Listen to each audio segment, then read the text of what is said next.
Ken Follett face à la tapisserie de Bayeux. Pour écrire son nouveau roman, Le crépuscule et l'aube, l'auteur gallois voulait s'imprégner de la vie des Normands au Moyen-Âge. Quoi de plus précis et détaillé que la broderie historique de 70 mètres de long. Elle montre des gens en train de dîner, de cuisiner, qui embarquent dans des bateaux, coupent des arbres, des gens avec leurs animaux de compagnie. Les détails de la vie quotidienne de cette époque sont rares à trouver.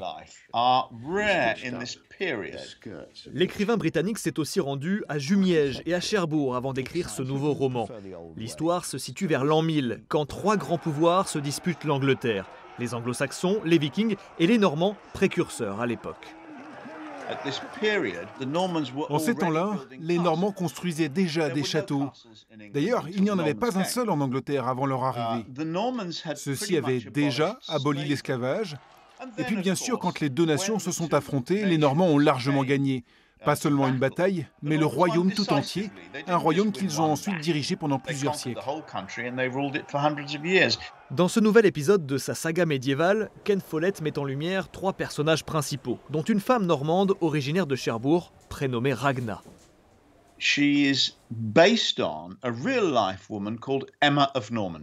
Elle est inspirée d'une véritable femme, appelée Emma de Normandie. Comme Ragna, elle est allée se marier en Angleterre.